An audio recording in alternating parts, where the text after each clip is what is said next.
কপালে চিন্তার ভাঁজ পড়েছে মৃৎশিল্পীদের। লুপ্ত হয়ে যাচ্ছে মৃৎশিল্প, এমনটাই জানিয়েছেন মৃৎশিল্পী হীরা পাল। প্রত্যেক বছরের ন্যায় কালী পুজো উপলক্ষে মাটির পুতুল বিক্রির হার অন্যান্য বছরের তুলনায় এবছরে অনেকটাই কম। সেখানেও থাবা বসিয়েছে কোভিড-19। পাশাপাশি নতুন করে কাজের জন্য ছেলে পাওয়া যাচ্ছে না।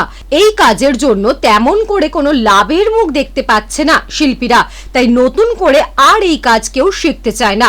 কোনো রকম ভাবে খেয়ে পড়ে বেঁচে আছেন মাটির শিল্পীরা। সরকার থেকেও কোনো রকম সাহায্য পাননি তারা, এমনটাই বলেছেন হীরা পালের স্ত্রী অর্পিতা পাল।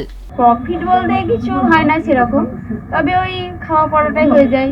মানে বেঁচে থাকার তাগিদে তো একটা কিছু করতে হবে, সেটুকুই আমাদের করার জন্য বা বেঁচে থাকার জন্য এই কাজ করে আমরা এর উপর নির্ভর করে থাকি, এটাই হয়। তাছাড়া এক্সট্রা কিছু হয় না, এর থেকে এক্সট্রা কিছু আসে না আমাদের। আস্তে আস্তে কি এটা লুপ্ত হচ্ছে বলে মনে হচ্ছে? নেক্সট দিন আর এই কাজ কারো কেউ করবে বলে মনে হয় না, কারণ আমরা যেভাবে খাটতে পারছি হয়তো আগামী প্রজন্ম সেভাবে খাটতেও পারবে না। আর তারা মানে সব সময় উন্নতির দিকে চাইছে, যাতে আমরা অন্য কিছু করে বা কম্পিউটার, আজকালকার কম্পিউটারের যুগ, তারা কম্পিউটার বা অন্য কিছু একটা ইঞ্জিনিয়ারিং এসব জিনিস করে তাদের একটু বেশি উন্নতি হচ্ছে।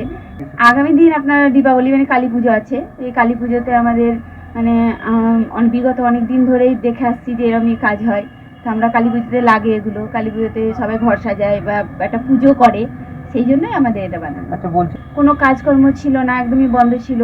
অনেকে ভয়ে আসছে না, বা সবারই হয়তো যে না কারোর এর থেকে ওর হয়ে যাবে, ওর থেকে ওর হয়ে যাবে, এই ভেবেই অনেকে আসছে না, কিনছে না, সেভাবে পুজোও কেউ এরকম করছে না, সবাই ভয় পাচ্ছে রোগটা।